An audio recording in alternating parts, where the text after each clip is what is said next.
Olá pessoal, bom dia, boa tarde, boa noite, depende de onde você está nos assistindo, em qual horário você está nos vendo.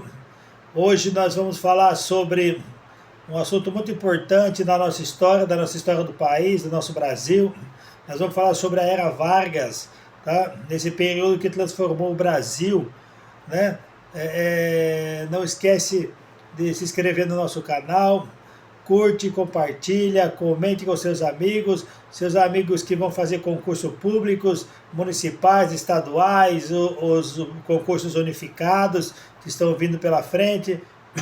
E você também que pretende fazer Enem nesse ano de 2026.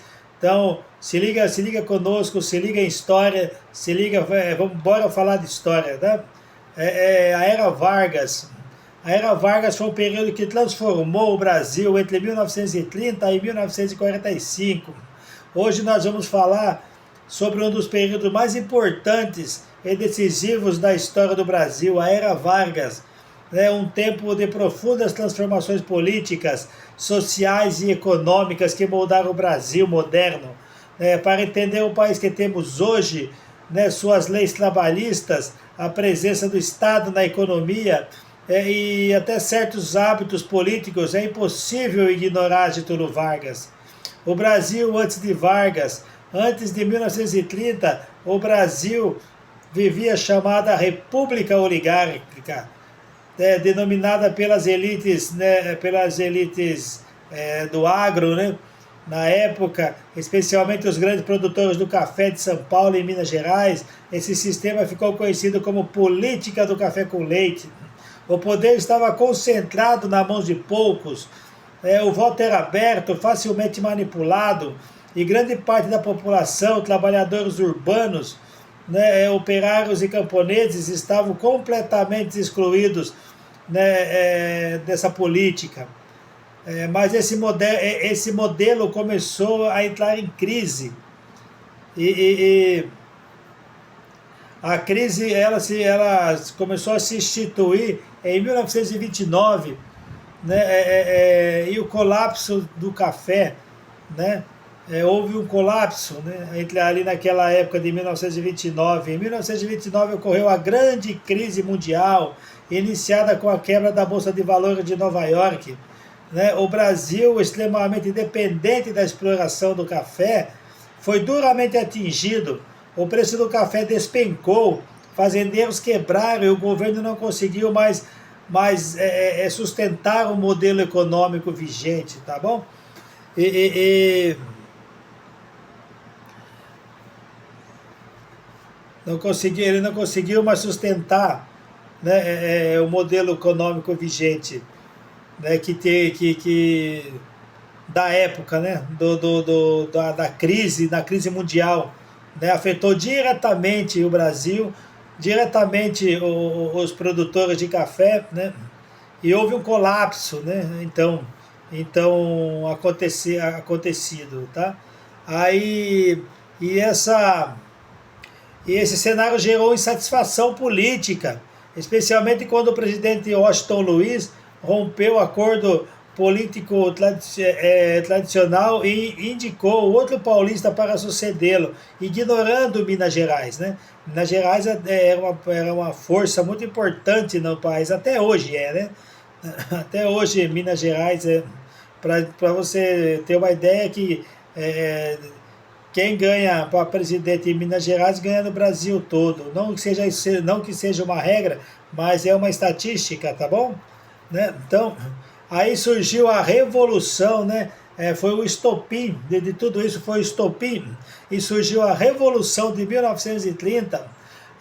A oposição se organizou na Aliança Liberal, lançando Getúlio Vargas, então governador do Rio Grande do Sul, como candidato à presidência. Vargas perdeu a eleição, mas a vitória foi acusada de fraudulenta. Há quem diga que foi fraudada as eleições, tá? Pouco depois, o assassinato de João Pessoa, vice da chapa de Vargas, serviu como justificativa para uma rebelião armada. Em outubro de 1930, tropas rebeldes marcharam pelo país. Washington Luiz foi foi deposto e Getúlio Vargas assumiu o poder. Esse evento ficou conhecido como a Revolução de 1930 e marca o fim da República Oligárquica. Logo após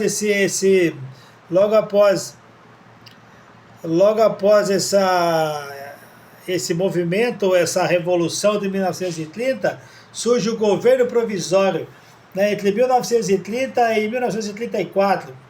Ao assumir, Vargas dissolveu o Congresso Nacional, afastou governadores e nomeou interventores para o Estado.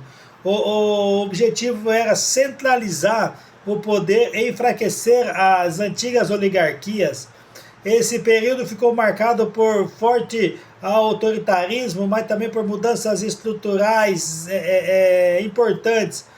A Revolução Constitucionalista de 1932, São Paulo, insatisfeito com a perda do poder político, liderou a Revolução Constitucionalista de 1932, exigindo uma nova Constituição. Apesar de derrota militarmente, o movimento forçou Vargas a convocar eleições para uma Assembleia Constituinte.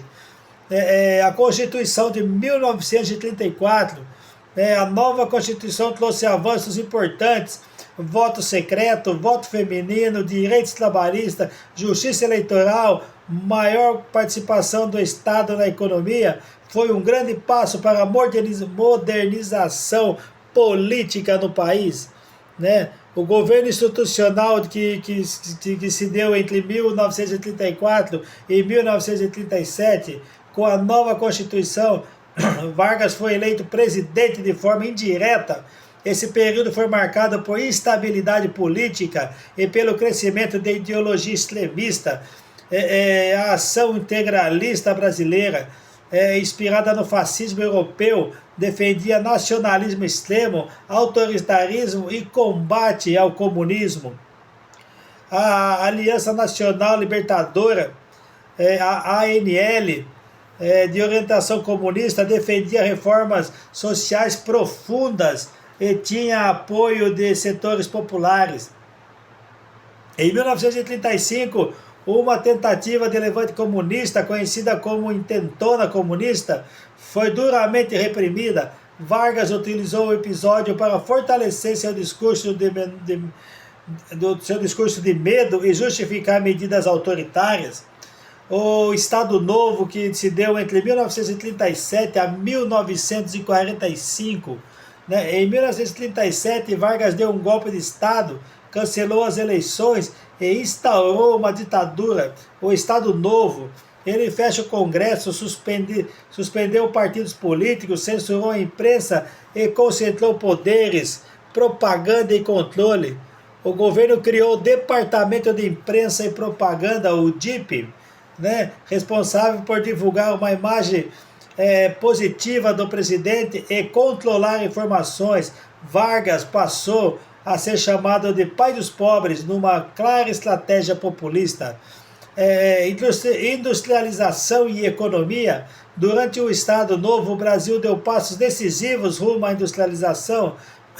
Destaques: criação da Companhia Siderúrgica Nacional, a CSN, incentiva a indústria de base, redução da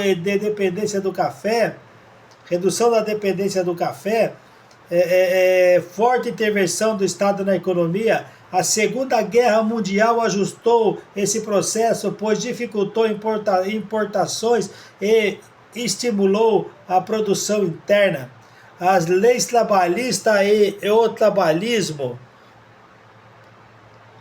Esse é um dos legados mais duradouros de Vargas. Em 1943, foi criada a consolidação da lei do trabalho, a famosa CLT, que até hoje usamos, que garantiu salário mínimo, jornada de trabalho de 8 horas, férias remuneradas, carteira de trabalho, descanso semanal. Porém, os sindicalistas ficaram sob controle do Estado, ou seja, os direitos vieram acompanhados de vigilância e limitação de autonomia dos trabalhadores. Aí nós chegamos aí no fim da era Vargas, né? Com o fim da Segunda Guerra Mundial e a derrota dos regimes fascistas na Europa, cresceu a pressão da democracia no Brasil.